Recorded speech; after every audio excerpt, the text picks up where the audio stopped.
pledge allegiance to the flag of the United States of America and to the republic for which it stands, one nation, under God, indivisible, with liberty and justice for all.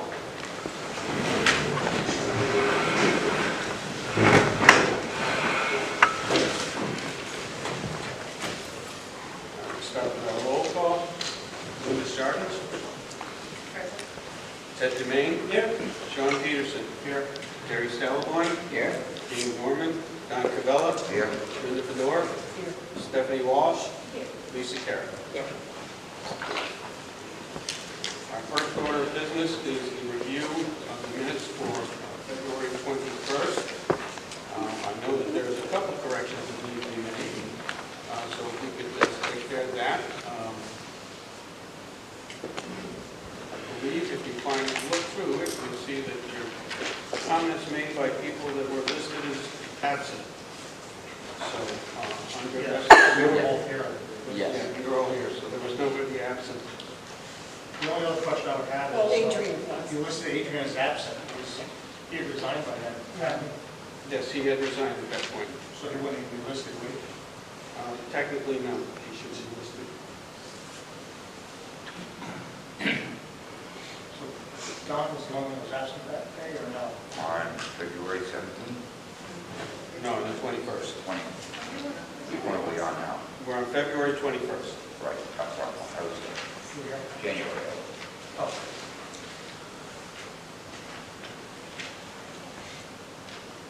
On the next page, Okay.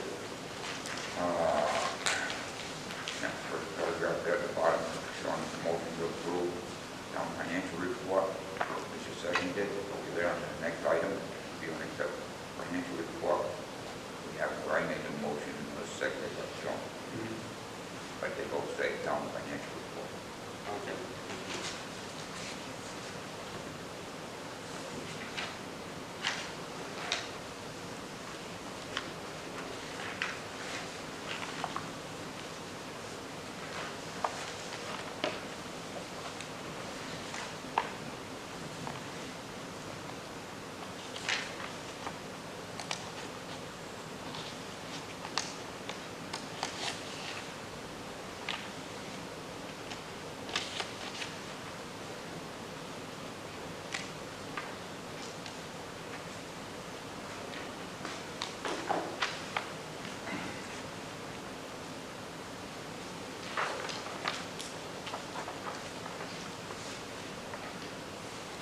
Are there any other corrections that have to be made?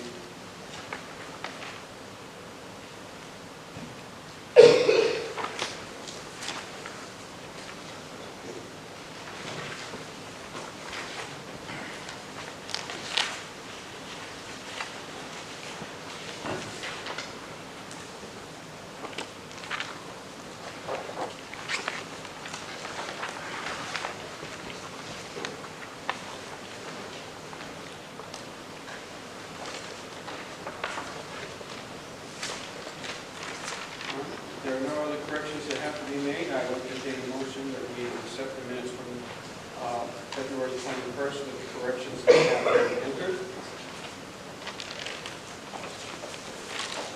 I make the motion. All right, we have a motion to accept the minutes for February 21st made by Gary Stalaborn with the corrections being entered. Do I have a second? I'll second. I have a second by Lynn. Any other discussion? If not, all those in favor of accepting the minutes with the corrections being made for February 21st, please signify by saying aye. Aye. Opposed? Abstained? That motion carries. All right.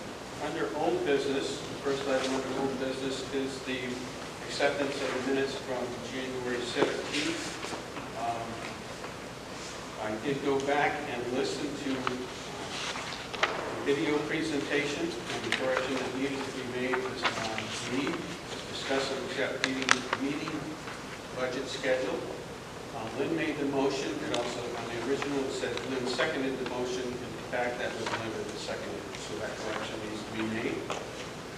With that correction being made, is there any other corrections to be entered? not, I will entertain a motion that we accept the minutes for January 17th with the correction. I'll make that. All right, motion has been made by Sean to accept the minutes for January 17th with the correction mentioned. Do I have a second? I'll second. All right, Lynn will second. Any other discussion? All those in favor signify by saying aye. Aye. Any opposed? Abstentions? Don and Gary abstain. Motion carries.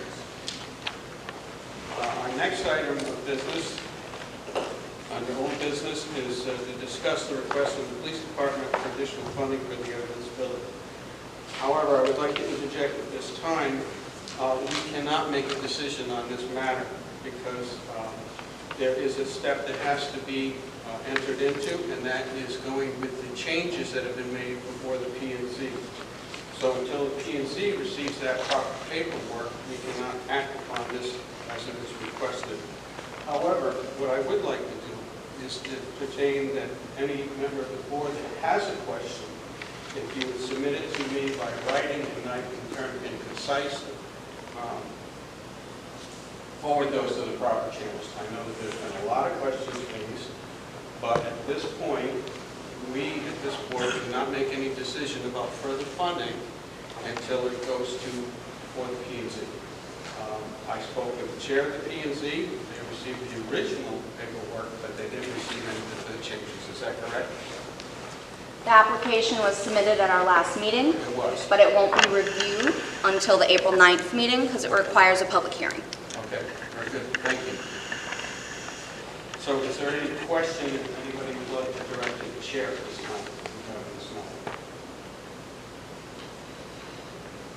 All right, if you do have questions regarding the process and what took place, please submit them to me in writing, and I in turn can forward them to where they need to go so that we can resolve this as quickly and as efficiently as possible, figure out what step we missed, make the proper correction to get that step fixed, and then move forward so we can get this project completed as it is intended to.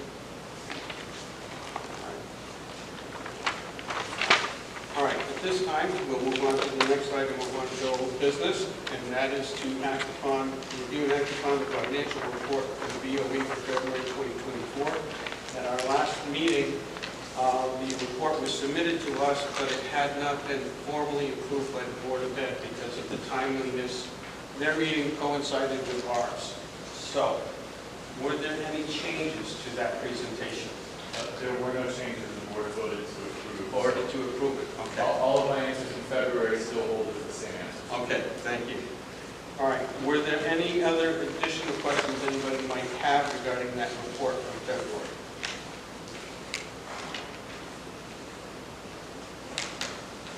Okay, if not, then I would entertain a motion that we approve the presentation, the financial report from the BOE that was presented in February, since there have been no changes made to that report. So I will entertain a motion that we accept it as presented. I move we accept it. Okay, we have a motion to approve that financial report from the BOE on February made by Don. Do I have a second? Second. Seconded by Linda. Any other discussion? All those in favor of approving that report, please signify by saying aye. Aye. Opposed? Abstained? That motion carries. On to new business. We now have in front of us the financial report from the Board of Ed, currently for the month of March.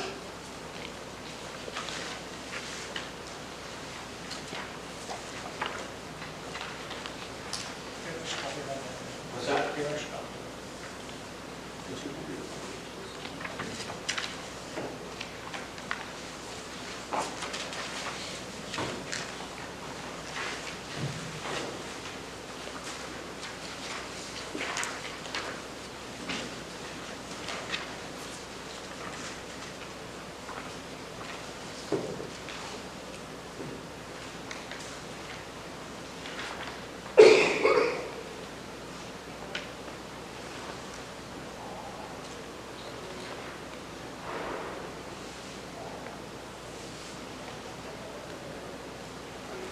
Anybody have any questions for either the superintendent or Mr. Richards?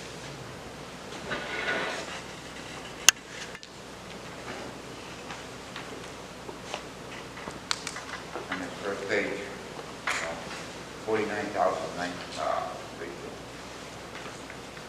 I'm sorry, down what page? the 49,000 for the facility study. Yes, Study been completed yet? study's in the process of being completed and likely will be presented in April.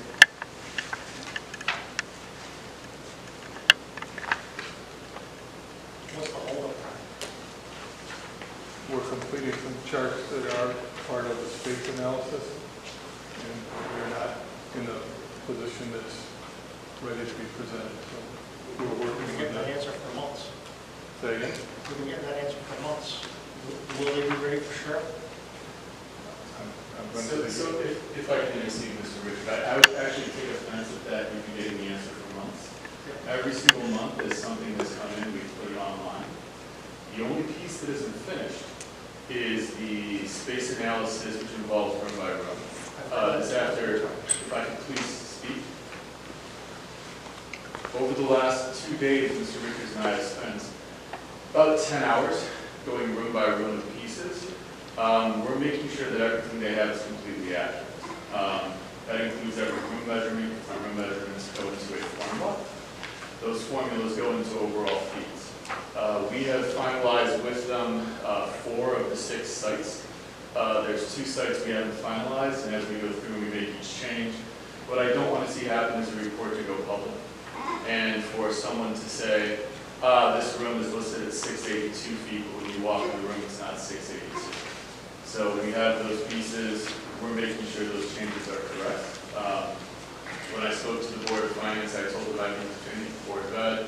I've been keeping the first selectman and the head of the Board of Finance up to speed weekly as everything's going through. So there is nothing that we're sitting on or attempting to delay.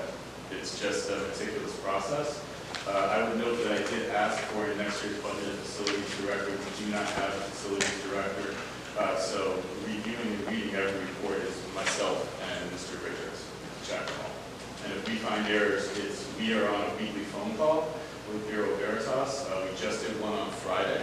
We have another one scheduled coming up this Friday, where we go through and we look at individual pieces on the report and we look at spaces. Sometimes there are things that are nuanced changes. I'll give you a really good example of one. On the reports in their fill, there's a room on the second floor of music that was built as a music room. It was listed as a music room. This year it's not the music room because they moved the music room across the hall so that it could be farther from reading intervention. They don't have that listed as a music room. However, it is functionally the music room, and the music room fill code needs to apply to that room based on the square feet. If you have a 1,000 square foot music room and you have a 685 square foot classroom, if you apply the classroom fill code, which puts 22 students in that room to a 1,000-foot classroom, suddenly the report comes out and says, you have an elementary classroom, you can put 38 elementary students in. You don't. It's a music room. It's supposed to be the music room. It was done that. They simply moved it across the hall to get it away from students who were struggling with reading, learning to read, moved into a smaller room. Those are the nuanced things that we want to be sure so when the town has it, we look at it and you inevitably look through it with a high degree of reflection and look in each room. I want someone to look at that room and say, there's a 1,000 square foot room on the second floor of Calusa. Why is there a 1,000 square foot room that was built as a music room? That room even has closets that say ukulele storage right on the closets. It's a music room. Is that up?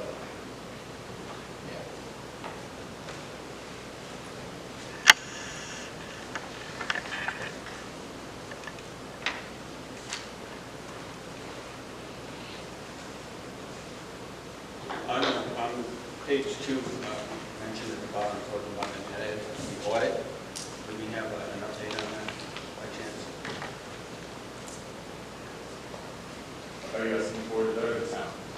I'm just or John. From my knowledge, the Board of Ed finished submissions, Mr. Richards, 2 weeks ago. And All requested components have been submitted then? Correct. We have not heard any pieces from there. I do believe that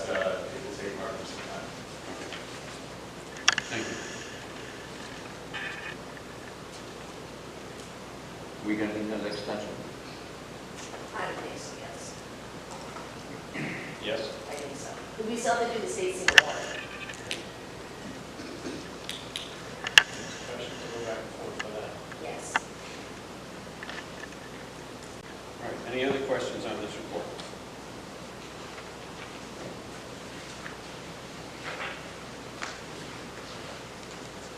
Do you have any foreseeable underruns of significance? That's a big question. Yes. I'd like to answer that question in a month, if I could. Okay, fair enough.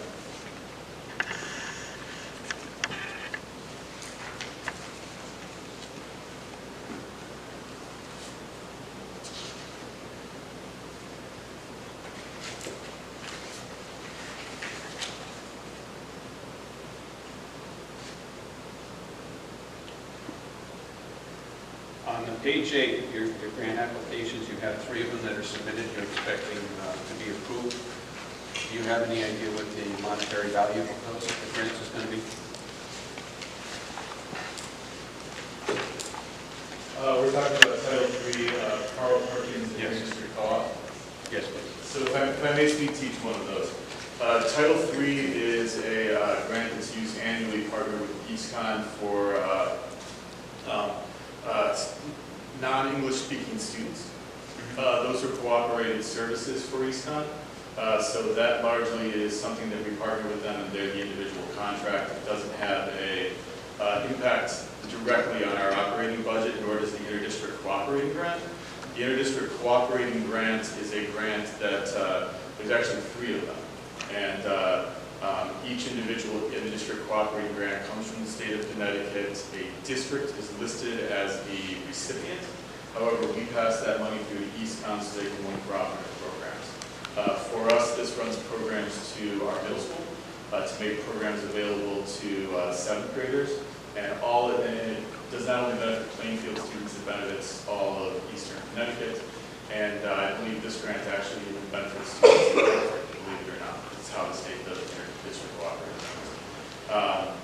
Many years ago, each district in Eastern Connecticut sort of agreed to be the recipient of one of the interdistrict grants. I believe Putnam has another one of them. It's directly managed through EastCon. We're simply the pass-through. The Carl Perkins grant is a grant for technology and for things that are related to the 047 technology certification within Plainfield High School. So this is the shop, this is home ec, this is any of the trades. That particular grant is going to be used to address several different things in addition to PD, but the ovens in Plainfield High School's home ec lab are original and date to 2006. So within that grant that we wrote to replace the 6 or 8 ovens in that lab. It's an even number of those ovens to do those pieces. They're also looking at doing some additional things with computers, and the school is looking to get a team together in the tech ed class to enter the Line Rock Solar Car Race. So if that's granted, it will provide the kit, and then we will actually be reaching out to members of the community to see who would like to come help our students put that together, build a solar car, which is a really engaging activity for the students in the tech ed class. A lot of regional schools around us do that and have kids involved. This would be the first time that we'd be looking to enter into it. It would not be for this year. The team will be looking to start this year and then be competing next spring. Do you expect all of them to be granted? I do. Okay. But you don't have a time frame on it at all? They've all been submitted. Mr. Richards, Carl Perkins grant, I think, was approved. It was in mid-March. We have Carl Perkins, it's a little over $48,000 to cover the things the superintendent just described, but the grant is in hand, and it's just not part of the end of February for March. But it is in. The other 2 have not yet been approved, but the applications have been submitted. We're waiting for state to approve them. Thank you.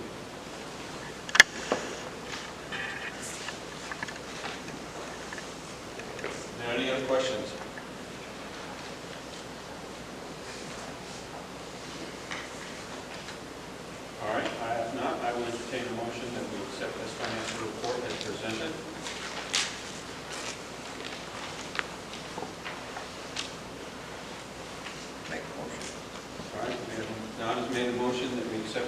financial report as presented. Do I have a second?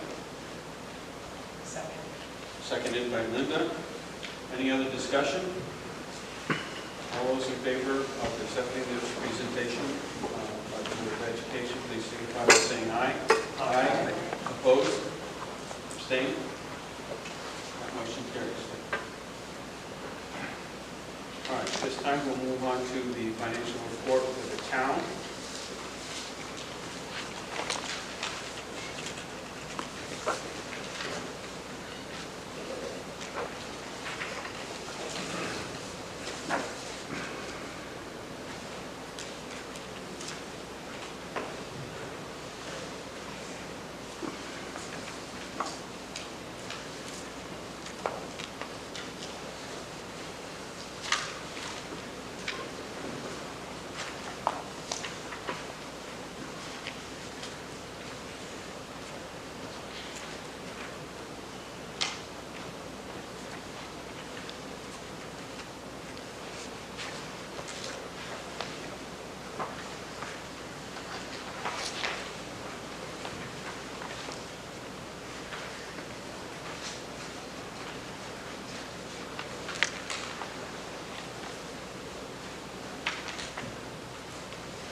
Page one, I have two questions. Do we anticipate, we have one high park lot listed, that's done, right? Yeah.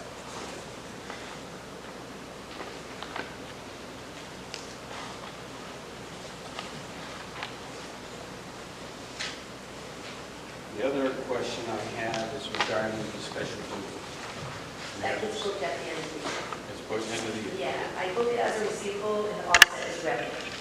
So as of right now, you do have 85,000. Okay, sure. I think you told me that last month too, and I forgot to write it down. Yeah.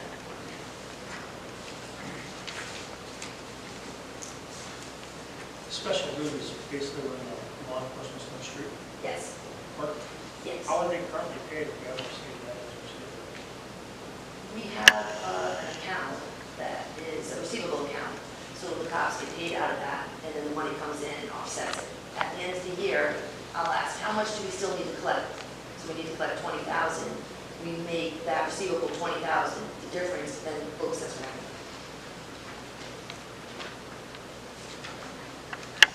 So money comes in from like construction company. Yeah. You put it into an account and you're paying out of that. Yes, the vehicles, correct. Yep.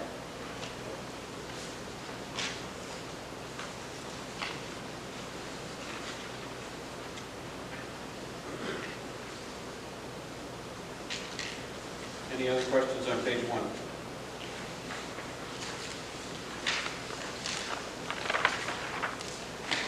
Questions on page two? I have one under legal notices. We had quite a jump. But it looks like we transferred money back in there. That's okay.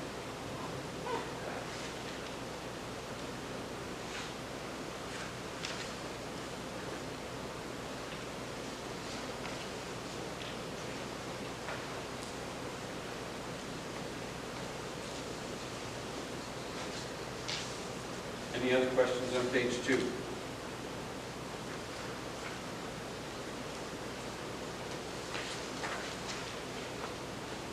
All right. On page three,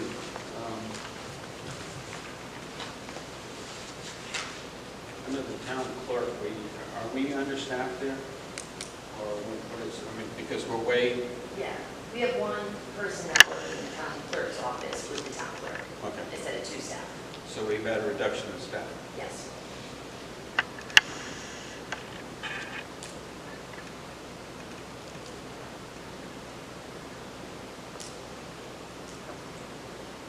Under building and grounds overtime, do we anticipate that being a line item transfer later on? Okay.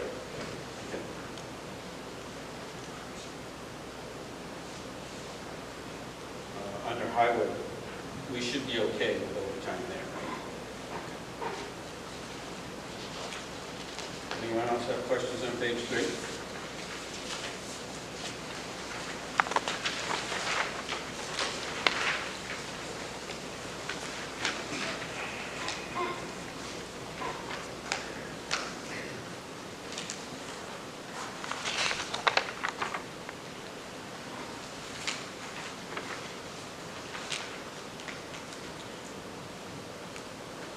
I have a question, Chief, maybe you can answer for me. I know that you have some new officers in training at the academy, or what is the status? I'm looking at overtime, so I know that we're trying to supplement that by bringing in more officers, but where are we on the process? Just wondering if you could give me an update. What part of that, I guess, do you want to answer? Do you want to know, like, our staffing as of right now? And where I know that you have, I'd like to know what your staffing is right now. Do we have anybody in the academy, and do we have anybody on the horizon? Correct, yes. So we're in our process of hiring our last 3 vacant positions. We currently have 4 solid applicants with approximately 9 applicants that are on standby for our last 3 vacant positions. We currently have an officer in the academy, currently have a recruit academy, we currently have a recruit that is in field training.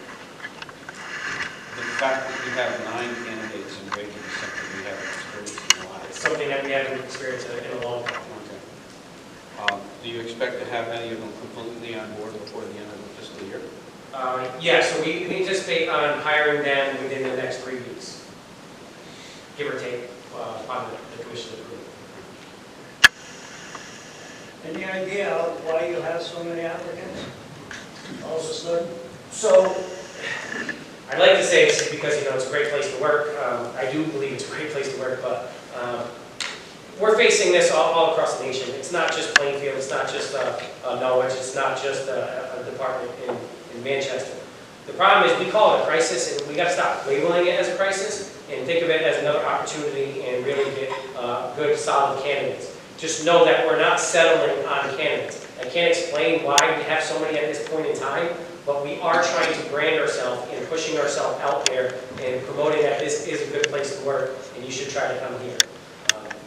If they do, that's great. If they don't, then we have to move on. But we're not going to settle on an applicant. It's very easy if somebody was to hire a secretary or whatever, and they can get them on and hire them right away. The process of hiring a police officer is not overnight. It takes months and months to get that applicant just in the door. And I'm not the final, and the police commission also has to approve that. So it's a lengthy process to get them in. It'd be great, when I have 19 allocated positions in police salaries July 1st that we have 19. But I can't predict what's going to happen and the length of that process of hiring. I think right now this is a great opportunity with the deputy chief and I discussing this.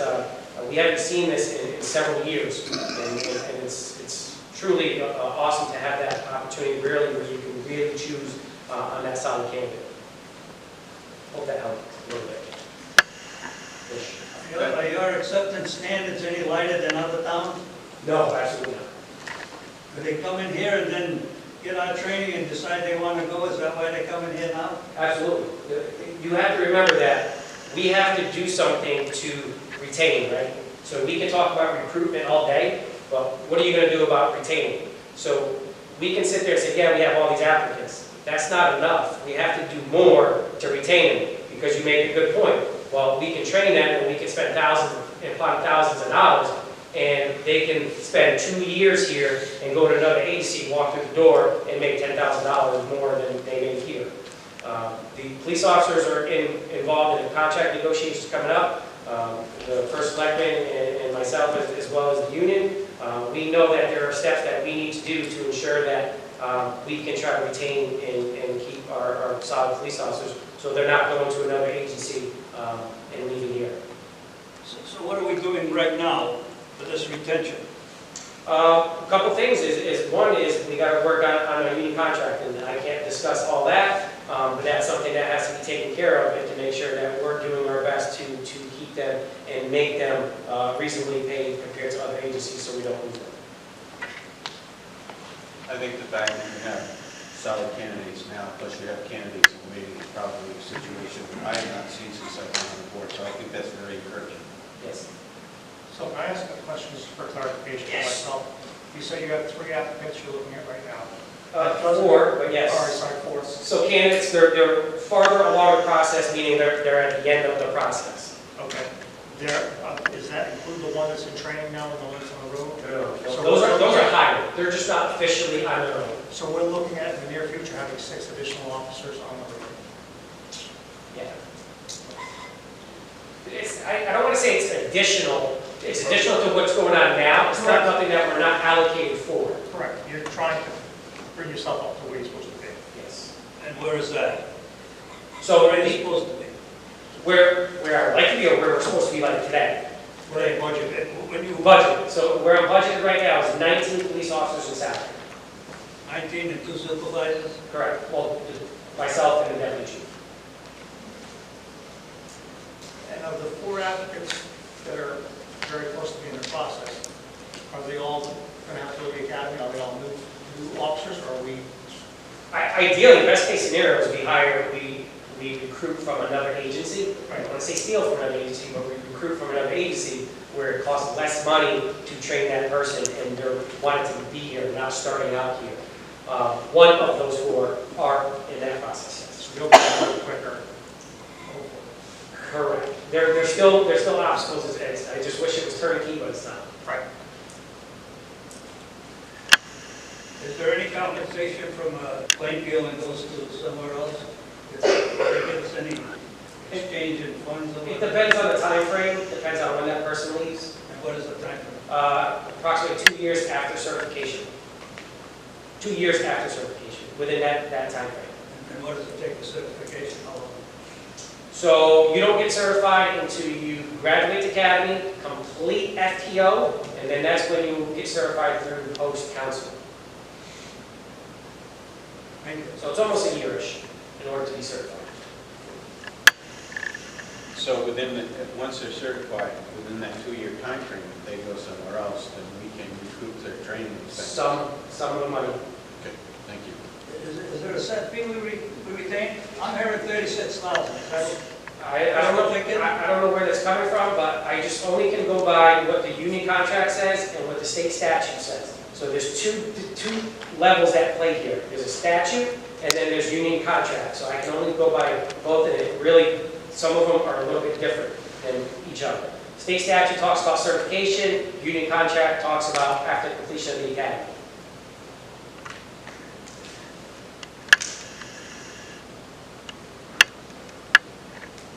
Any other questions? Moving on to page 5.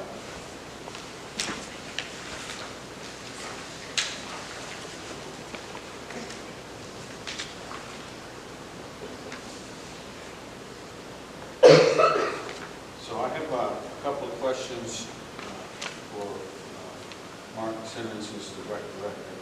First of all, where do we stand on that van? Evidently, we're going to be getting a new van on the grant 5310 or something like that? Sure. So, because I have been out on maternity leave for the last 5 weeks. Congratulations. Thank you. I will say, though, there is a new grant opportunity that we're also looking into. Okay. So that might open up new options, but I'll defer to The 5310 grant is something we applied for multiple years ago. There were problems with the federal government working with the board, and they dissolved their contract, so they've delayed it for a long time. Since then, the federal government has been working with the state of Connecticut to ensure that the difference of costs will be covered by the federal and state government. So we were just awarded a van, and now we're waiting for it to come in. We anticipate it will be the first or second week in April, and we'll be in site.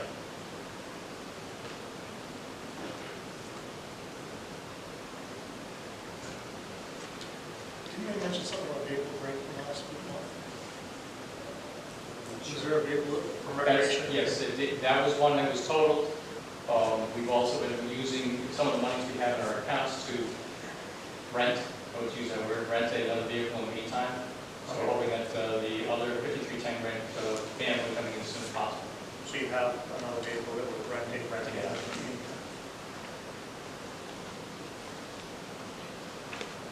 All right. I have some questions about a recreational activity fund. I wonder if you could walk me through that, please. Sure. So, I guess where do I get to start? How does it operate? Where does that revenue come from? How is it accounted for, and how is it expensed out? Sure. So, I guess to start, that recreation revenue account has been established since well before I started. I don't know to what extent it was used prior to me, but essentially, any revenue that is generated through recreation programs is put into that account, and then any expenses that are incurred from those same recreation programs are paid out of that account as well. So a good example is our adult fitness classes, all of our instructors. So those adult fitness classes that generate revenue, our instructors are paid out of that same account. I mean, I guess that's the most basic explanation. It is, and I've talked with Kelly and Kevin about some more better accounting procedures, but it's also used for when we get grants. So sometimes grant funds can be put into that account, donations, etc. So I guess my real, to try to get a better understanding of this, and looking at the overall budget that we have, how is that information, since it is a town function, how is that put into this particular section of the budget, formal budget? Because I'm looking at pool contracts, and that hasn't changed. Is that part of this? no, so again, it's very specific to recreation program. So pool is total different entity, total. All right, so this is a totally separate account from what the town is managing. Is that a description? It's not in the town budget. It's not in the town budget. Correct. So Revenue and expenditure are not posted in the town budget. correct. However, it's still under the same scrutiny, if you will. So it's revenue, but not going into our It's not revenue. going to offset the mill. Right. So if you have this special account that you're creating money and putting into your budget to spend now, we should be reducing your rec budget from the town's budget. Not necessarily, because if you look at your budget, you'll see that there's not a single line item for instructors. Also, summer camp expenses is paid out of the revenue account. You'll see that there's only $30,000 allocated for summer camp.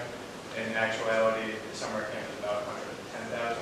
So that difference in expenses all comes out of the revenue account. Why aren't we seeing it here? You can.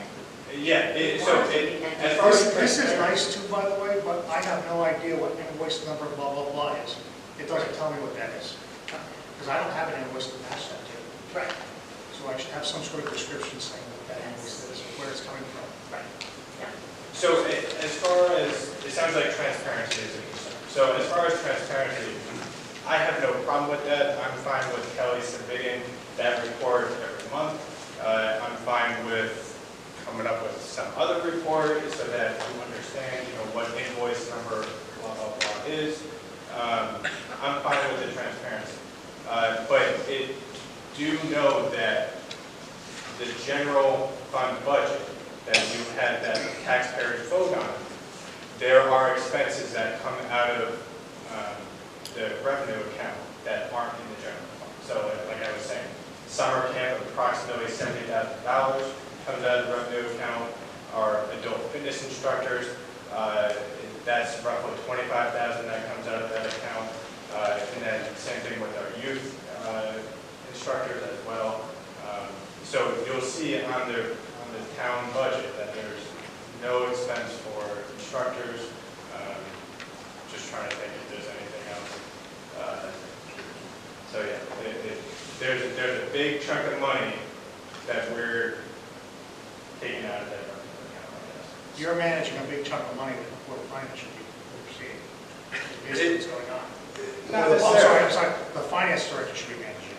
So she sees it all, and every expense that comes out of that account is subjected to the executive procurement policies as, the general fund. The thing we should have is a limit on the account. It should not go up to $164,000 or $155,000. In the past, the most it ever grew up was like $22,000. So I don't know if you're trying to reduce the cost to taxpayers and reduce the mill rate with the revenue money coming in. Ultimately, we'd like to reduce the taxes for everybody. Right. So maybe we should have a discussion on what the minimum, like what the max should be in there. And then the difference is going to be posted as revenue. The auditors should have that broken out in the Yeah, they report, do. right? Yeah. We have discussed that. In all fairness, I do want to also note that because that account is so healthy, we're able to use that for, Lions Park renovation. So 75,000 from this fiscal year is going into that project, and then projected $50,000 for next fiscal year is going into that project as well. So, we can certainly put a limit on it, but there's certainly benefits to not having a limit on it. So, and it also helps when unexpected expenses come down as well. Well, we also have to think about how we're going to build up our grant list again. I mean, not our grant list, our fund balance. Sure. If you're keeping money here, it's not going back into the fund balance to help from the town, or to be available if we need to go to town. Absolutely. I understand that. And whatever you guys decide on, I will support. I will also say that no other department, aside from the building inspectors, are expected to generate revenue to be put back into the general fund. So, I'm not sure why we need to fixate on the recreation. Because you're generating a lot of revenue. Most of the other departments burn it, it's used. Sure. I mean, what type of revenue, I guess it's 150,000. It sounds like a lot, but in the grand scheme of, like you were saying, the fund balance, it's not necessarily. it's not a lot, but if every department had that little slush fund. Sure. I wouldn't call it a slush fund, just because it is, I have to submit every receipt, I have to get approval for certain amounts. Like I said, it's subject to the exact same procurement policy as anything. You mentioned the adult fitness and instructors. Are they contracted individuals, or how does that work? They were contracted individuals. We've just made the change to putting them on payroll. They're on payroll. Yes. Currently, all of them except for, I think, 2. On whose payroll? On On recreation payroll? Yeah.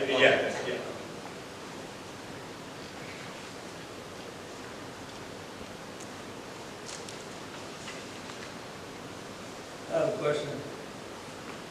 Can you explain the 5K race? Yeah. And how you distributed the funds? That was a question that came up here. Sure. So, I'll start by saying a Plainfield resident approached me about doing a 5K race. That individual is a part of a running club called the 169 Club. He came to me and said, hey, Plainfield is notorious for not having a 5K, so every runner that's trying to run in all 169 towns is not able to accomplish that because Plainfield never has a 5K. So that's kind of where it started. And then we were looking at dates, about 3 months out. We saw November 11th, which is Veterans Day, and we thought that was, a perfect example to have a great community event, but then also give back to veterans organizations. So that money that was raised from that race, off the top of my head, I think it was about 3,000, just under 3,000. We were able to take that money and then divvy it up, I think it was 900 apiece, to Plainfield Veterans Coffee House, American Legion, and then the VFW. And then I also want to point out that there were no tax dollars used to pay for those expenses. That was all raised through sponsorships. So local businesses contributed to sponsorships, and then also the revenue of the runners also paid for the expenses. So. The main thing is it funded itself. Correct. And that's, going back to the revenue account, all of our programs are self-sustaining. There's very few that aren't, and that's why we have such a healthy revenue account, is because we don't run a program if it's going to lose money. There are very few examples, such as community events, where we want that event to be free to the public. We take a hit on those. Or if it's a brand new program that we think has a lot of potential, but it's just slow in registration, sometimes run that program and it will be a $50 loss. So nothing major. But I guess that's a good example as to why we have such a healthy revenue account. Kelly, what part did you play in that 5K handling of the money? It would come into the 1123 deposited, and then the checks would be cut out.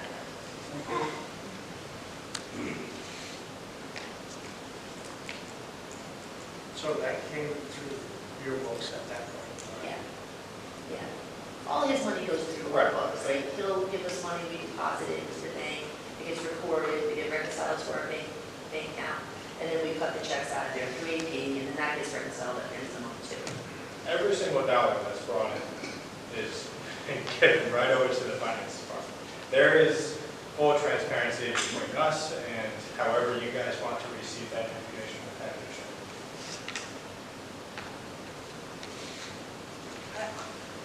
I don't understand. I mean, we have revenue from a lot of departments and everything runs through. I don't understand what makes the rec department different. It's receivable account, the money stays in recreation. That's the difference. In the budget, you know, you're budgeted $5, you have expenditures. If the money, if you go over, you know, revenue, then it goes to the fund balance. This doesn't. That's the difference. So I'll point out that if I have to say start giving back every single revenue dollar, I'm going to have a substantially higher budget request. I did the math earlier today, and it's $162,000 that I would have to have an additional funding to keep the level of programming that we have. So I know that's not realistic. So I would never even propose that. But that's the reality of giving every single revenue dollar back. I think the big question was, there was some concern about whether the 2,700 in particular, we're talking about the three veterans organizations, actually went through the Board of Finance. And I think you just answered the whole thing by saying everything goes through the Board of Finance. It's not taken in, make out a check and go. Thank you very much. Thank you, Mike. Sure. Any other questions?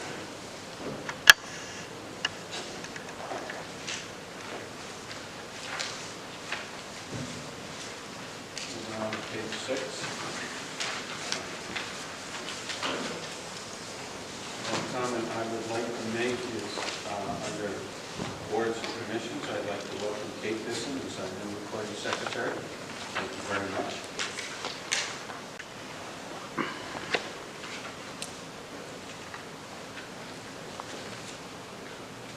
Does anybody else have any questions or comments about this page?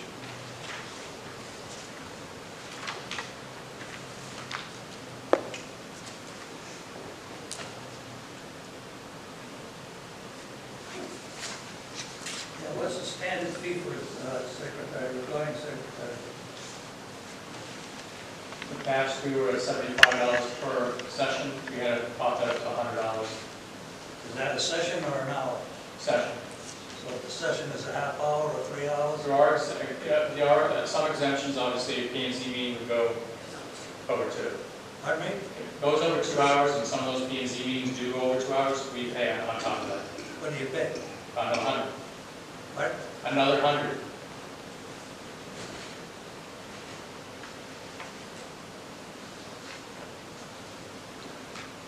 In addition to what they're doing right here and now, they have to go back and transpose all the minute meetings. Well, that's just cheap. We get away with it cheap? We might be, I think so. especially when it comes to more involved budget meetings. All right, any other questions on that page? Moving on to page 7.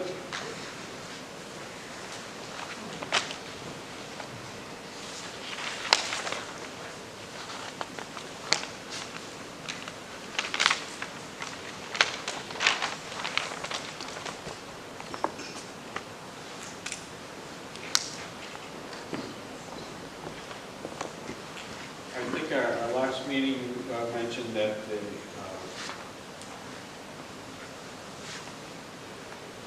refund bond was going to expire in 2026, is that correct?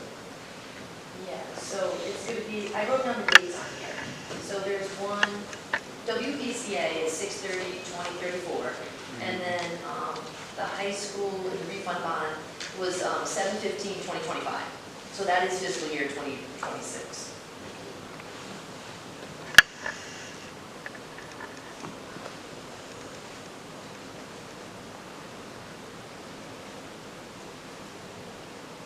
Any other questions on this page? Was the Legion gonna, I'll say, pay us back, or was that just kind of a gift to them? Are they part of the town, or? You talk about Oh, the the ambulance The service? ambulance service. What did I say? You said Legion. Well, okay, the ambulance. That's their operating expense. Yeah. We did that one. That's going to be a yearly thing now, right? Exactly. Most municipalities pay 3 times that. So, and by the way, this particular group have been doing this for many years and not charging the town. So they're at a point right now where they really need to have some support and help, and that's why we asked how much, they said 80,000. Have they got certified yet? When you're talking about for defensive transports, I haven't heard the update yet.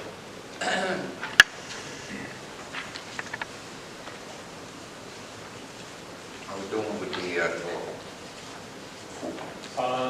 Beginning of next month, they'll bring the phones in and start hooking them up. Then we'll have to have some training on them.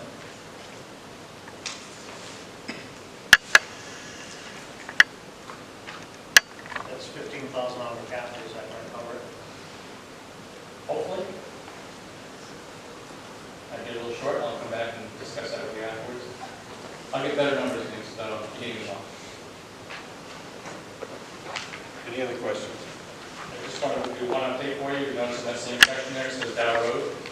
Obviously, we have to work on starting expending those monies. The attorney's been working with the 4 property owners at this point.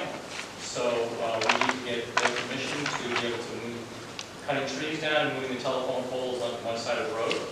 So 3 out of the 4, no problem. The 4th one is a little bit of a problem. That's why we have the attorney working on it right now. Hopefully by the end of the month, I'll have that completed. And then we can start putting out the bid and moving forward. So you'll see the expenses starting to happen out here. Is that going to be enough money in that account? We believe so.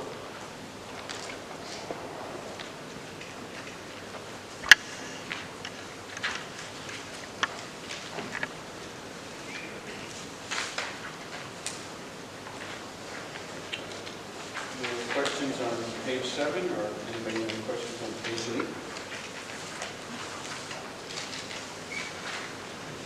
I had a final question. Sure. Are there any other departments, or boards, or anything like that that have an account that recreation has going on right now, where the money stays there in their department only? No, like a special duty that X fund too, that I put at the end of the year. Those are the 2 departments. Yeah. Any other organizations or groups that run through the town? No.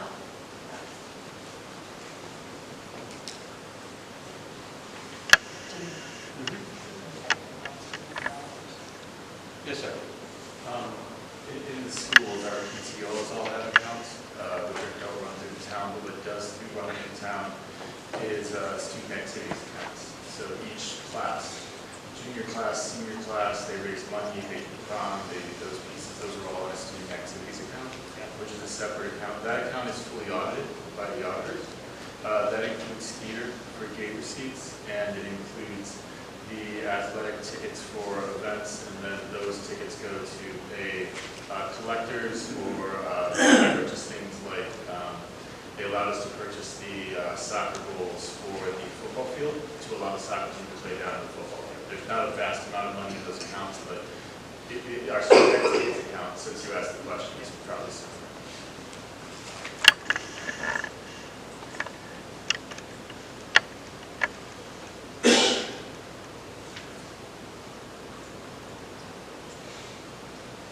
Any other questions?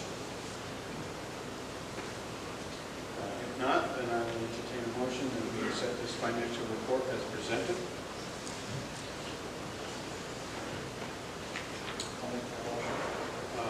Sean made the motion that we accept this financial report as presented. Do I have a second? Stephanie will second. Any other discussion? If not, all in favor of accepting this financial report as presented, please signify by saying aye. Aye. Opposed? Abstained? Motion carries. Next item on our agenda is the discussion of the police department's request for line item transfers. The first section is for training. The total amount is $20,709. And based on what the chief has said to us, we have someone in the academy, and then we have 3 more candidates, so they are going to need training. And most of this comes from, bulk of it comes from police salaries, education, and sick day incentives. So do I have any questions for the chief on this at this point?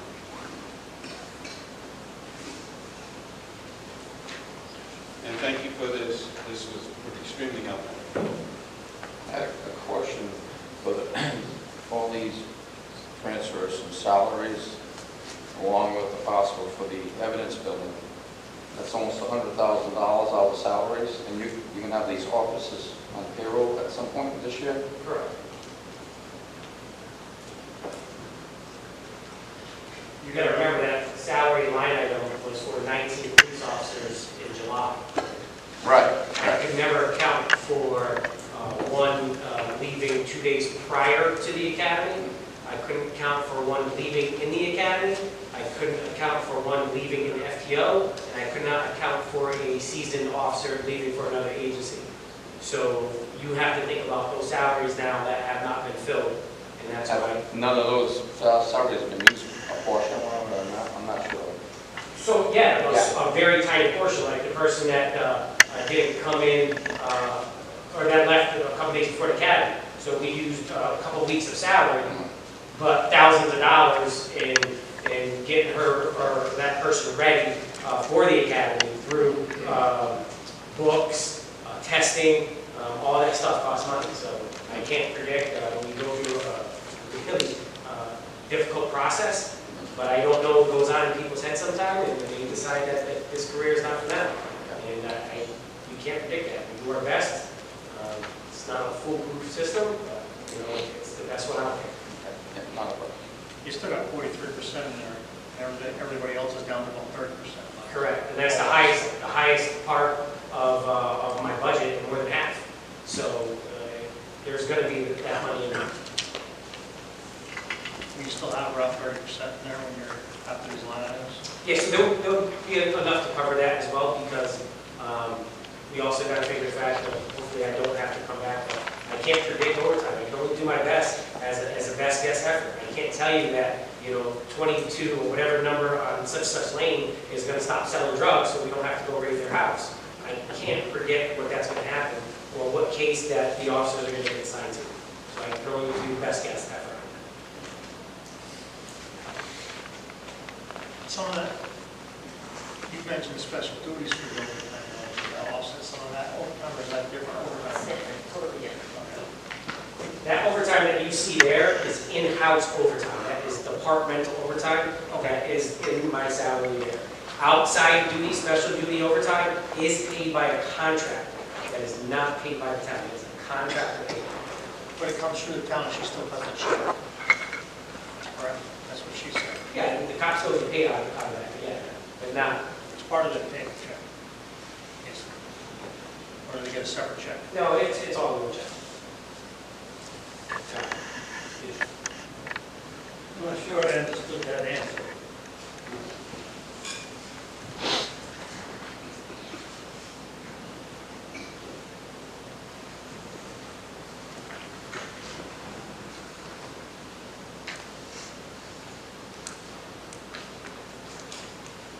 Was there something you wanted clarity on there? I'll let it go. Any other questions about the first section of the line item transfers for training?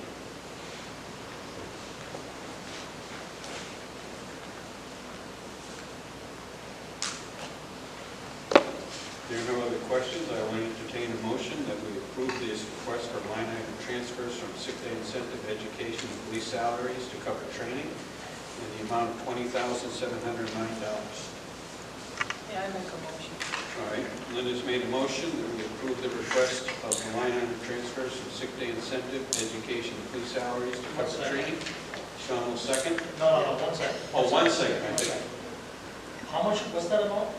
$20,709. You've got this listed as one item on the discussion, right?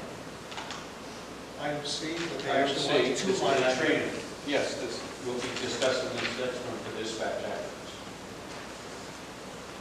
But it doesn't list that.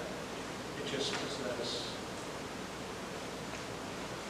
you don't have it anywhere on here. Did I not? Yeah.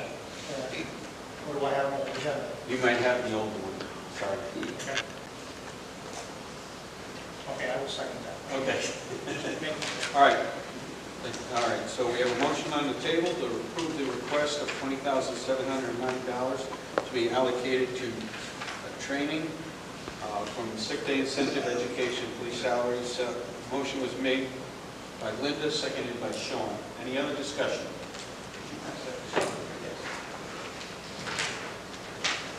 All right, all those in favor, signify by saying aye. Aye. Opposed? Abstained? All right, that motion carries.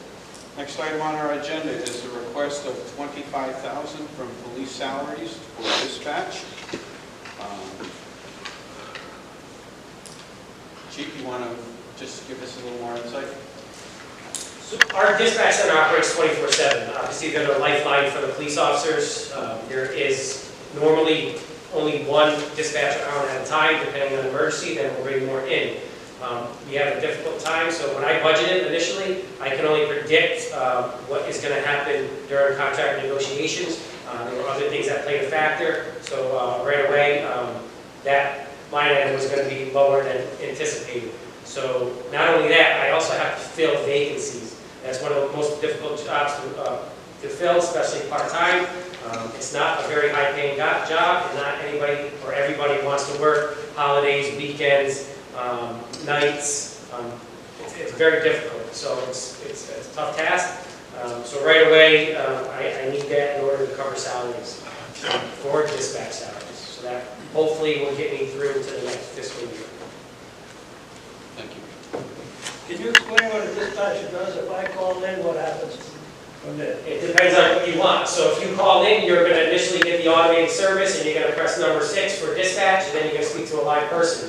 And whatever you tell that dispatch has to record everything that you're telling them. They enter it into the system. Then they have to dispatch the police officer. When the police officer's dispatch, they're going to ask questions. That dispatcher has to answer those questions based on what you told them, and they're also going to start running plates. Our dispatchers play 2 roles. They're not just dispatchers, they're also clerks. So they also file paperwork, they do reports, they submit reports to court. They also do their best on FOI requests, though that's difficult because they're too busy for that. They play multiple roles, and it's an overworked job. Thank you.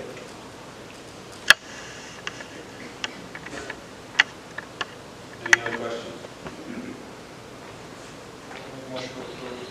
All right, we have a motion to approve the transfer of $25,000 from police salaries to dispatch salaries. Motion is made by Sean. Do I have a second? Second. Motion made by Sean, seconded by Lynn. Any other discussion or questions? If not, all those in favor signify by saying aye. Aye. Opposed? Abstained? That motion carries. Last item on our agenda is to discuss the possibility of including an opening prayer or a moment of silence as part of future agendas. I would like to start off by saying I am not opposed personally. However, I think we need to take the best course of action as recommended by other entities. I will start by saying that I called the Connecticut Conference of Municipalities and got their input. And 2 of the 3 people I talked to said that we should defer to the attorney's direction and input.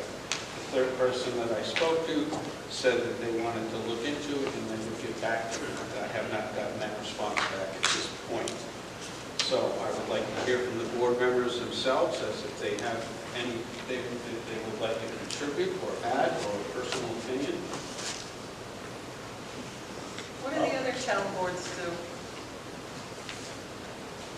I went, one day, just for kicks, I looked in the town of Killingly. I printed out their agenda. Special meeting, but that's the only one that I ever found there. All the other ones I checked, all the other council meetings I checked didn't have it on their agendas. But they had it. On a special meeting. But that's the only agenda on all the town councils and all that. I found that on In this town? Killingly. Okay. That's the only. I've never seen it done in any other board meetings. What was that question? I'm sorry. He went through the town of Killingly and looked at some of their agendas, and the only one he found that included anything of that nature was one special meeting had prayer listed as the agenda. On the others that he looked at, it was not listed. Of that nature, you mean a prayer before the meeting? Correct. During the meeting. Oh, okay. Let me rephrase that. It's the only meeting he found where prayer was listed on the agenda. And my question, Ted, I don't know if you heard me, my question was, what do our other boards do in the Thank town? you. I've not been around, but I've done a little research where God is involved. I got a feeling we started off this meeting. Didn't we say, God bless America or something like that? One nation under God. There you go, okay? Now, let's get back to the Congress of the United States. Starts every session with a prayer. House of Representatives starts with a prayer. The Senate starts with a prayer. The top of the Washington Monument, praise be to God. If you go to the Supreme Court of the United States, God bless the United States and this honorable court. So I don't have a vote tonight, but I'm all for a prayer out loud. I think if you go to any church, the leader, the pastor, the priest, or whatever, says something, and it's so everybody can hear, no matter what the denomination is. I don't know what else we need to show that a little bit of prayer goes a long way. And I had a couple uncles, World War II. And I don't know how we got the discussion, but they said, Ted, there are no atheists in a foxhole. Now you've heard that all over the place. Well, I can tell you because I heard it. My older brother said the same thing when he came back from Korea. I said, what happened? He said, some guys cried, and the other guy said, Duke, what do I say? They all believed. Some of them came home and some of them didn't. There's no reason why we can't stay here.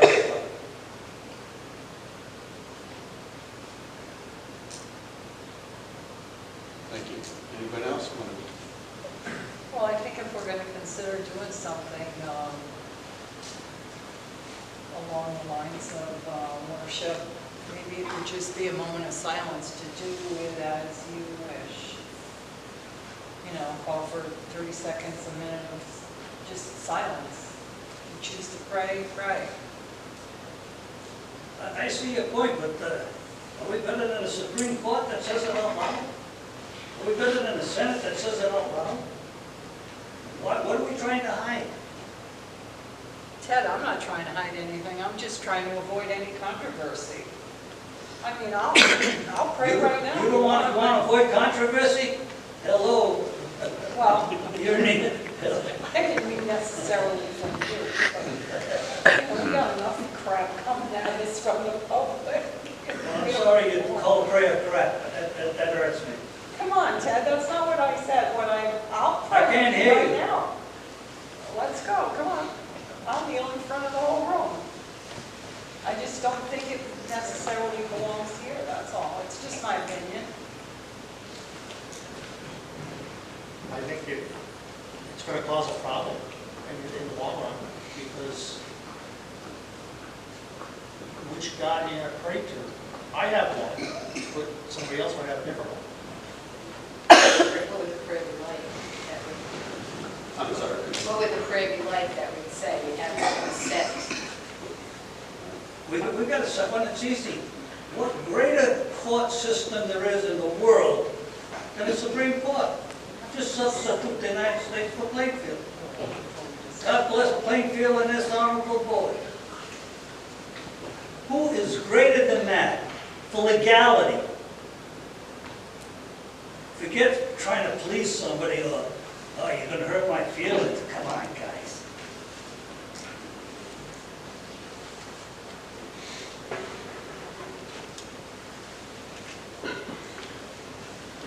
Any other thoughts? Well, I don't have a vote tonight, but I Doesn't support matter. it. I support it. I think that it's a good idea. I don't think it can hurt anything. Okay.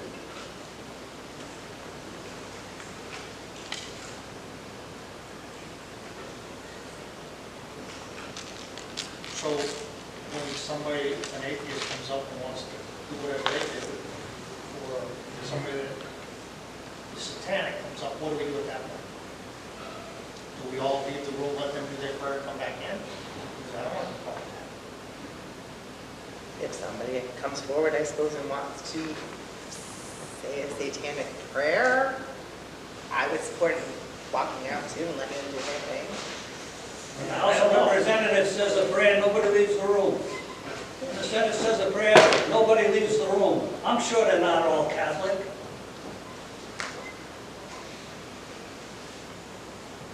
Any other thoughts? Does the town ever provide prayer rooms and all that? I doubt it. Where is this going to end? I don't- That's the problem. It's opening up a huge can of worms. I never figured religion could do that. It's not, Ted, but I do my thing. I don't need to be led in a prayer. I can do that on my own. Or if I want to be led in a prayer, I go to my church. I don't need to have somebody else pray for me like that.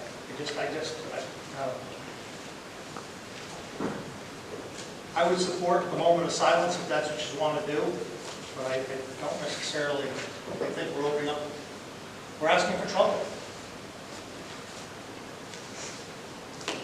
What could the legal ramifications be for us? What's this going to cost us in the end with lawyers? The same thing it costs the Supreme Court. They have their lawyers, Ted. Yeah, and they find it every day, you think? I don't think so. I'd like to recognize the first selectman. The opportunity to speak. First, you asked me last time if it was possible to get some information from our attorney. I did so. If anybody would like to see the actual court case, I can make copies for you as well. There are some, obviously, some differences of opinion on this board alone. So who knows what the differences of opinion would be from the public. But I'm more than willing to give you a copy of the legal case, which was Priest versus Galloway, and you can read through that if you'd like.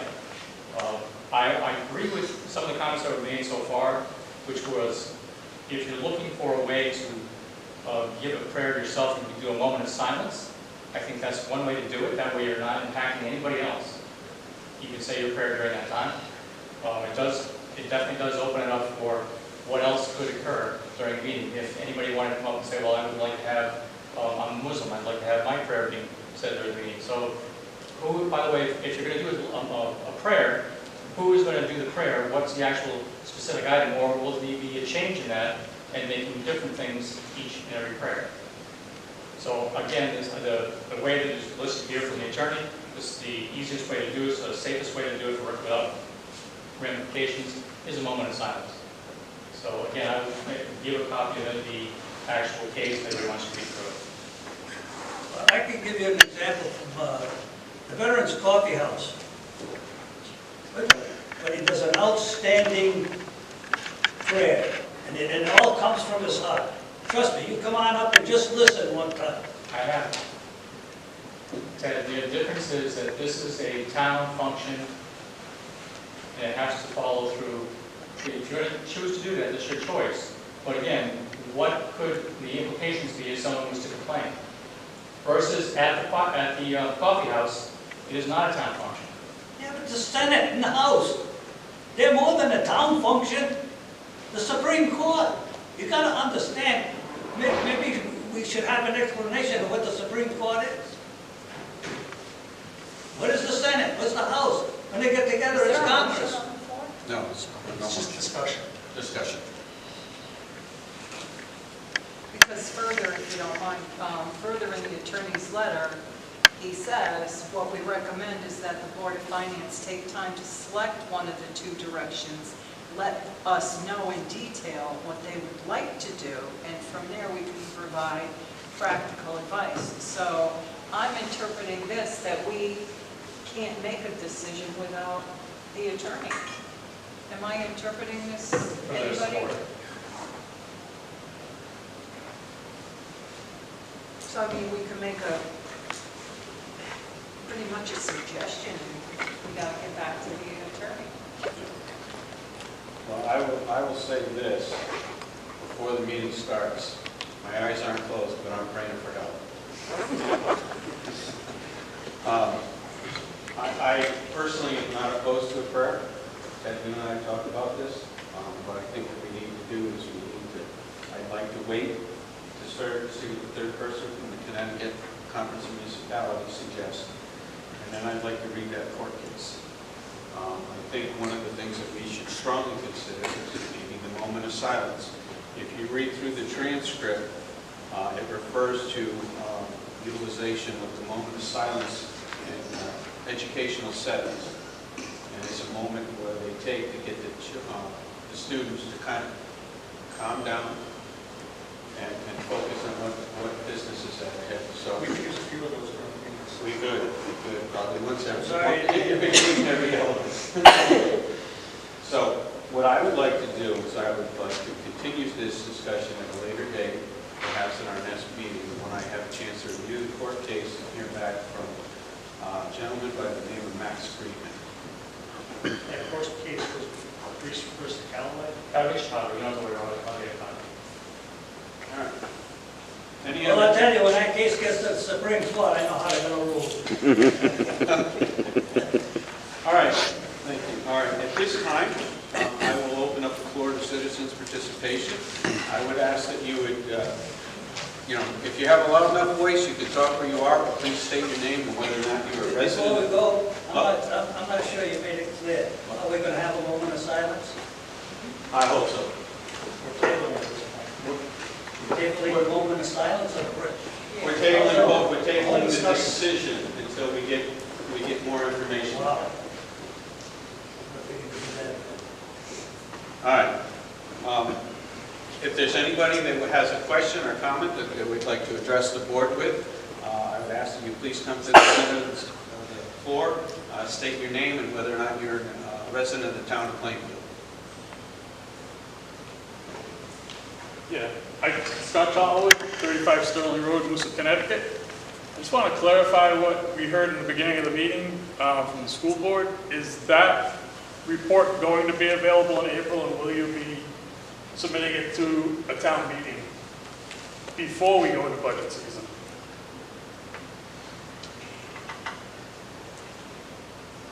I'm just looking for the protocol. Okay. This is not a board meeting. Right. You direct the board to answer. And earlier in the meeting, he said it was going to be completed by April and presented to the town at a town meeting.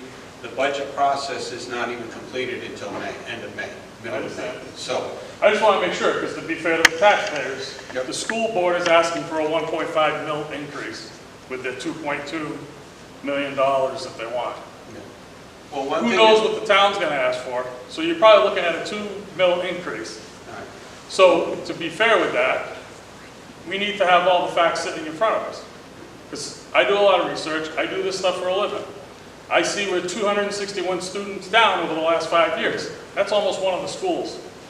So I want the information on whether we can consolidate school systems. And we need that information before we go to a budget referendum. Because it's only fair to the taxpayers to have everything standing in front of them.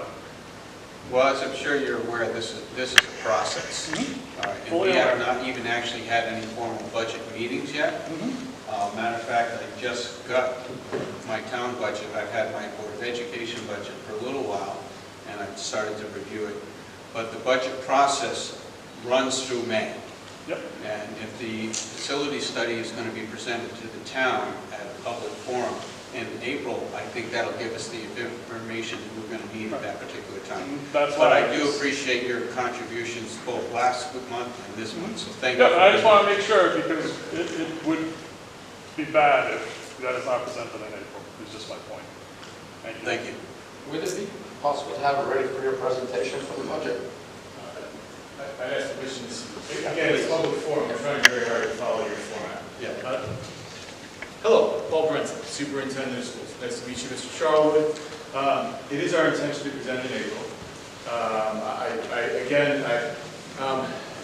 want to apologize to the Board of Finance if I seem too passionate before. We're putting a lot of time into this.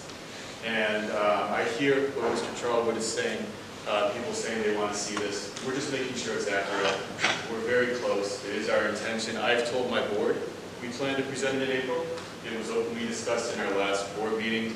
I think there'll be a lot of interest in it, and I think there'll be a lot of interest in our plans to move forward.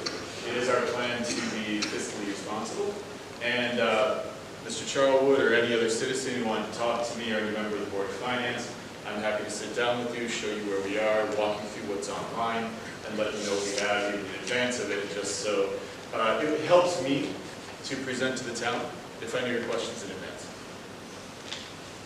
Thank you. Additionally, since I'm speaking, Little Mermaid tickets are on sale now at Plainfield High School. It's an outstanding show. Our students are very talented. It's on our Facebook page. You can go to them online. Thank you. Thank you. April 4th through the 6th. Multiple shows. You can see it as many times as you like. Are you going to remind us of that at April 3rd meeting when you're presenting your budget? Absolutely. I'd like to help answer the 2 mill rate increase. I have my way, there is no mill increase. And what, I think we do it a little back-asswards, I'll tell you the truth. I think we should tell the Board of Education and the Board of Selectmen how much this board is willing to buy. In other words, I would have told the Board of Education, we are not buying a mill increase. I would have told the Board of Selectmen, we are not buying a mill increase. I know there's other revenues, so the budget may go up, but no way an increase in the mill rate. I paid 20% last year. That's enough for 3 years to increase. There can be no way this budget goes up as far as the mill rate. They get, what do you call it? Where's Karen? She was here.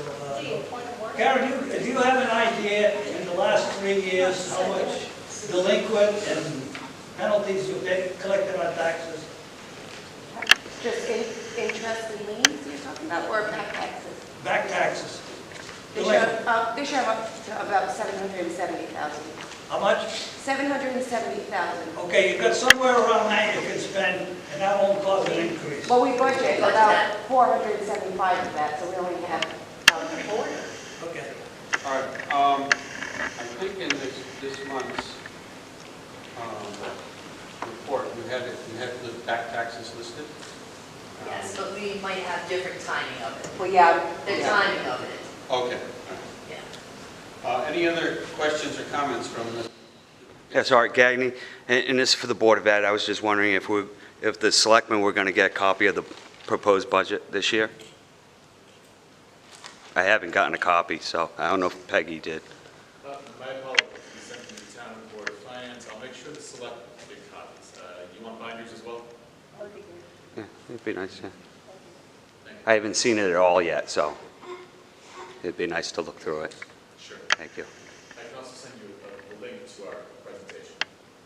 No, just Just binder. hard that I can write in would be good, yes. Anyone else?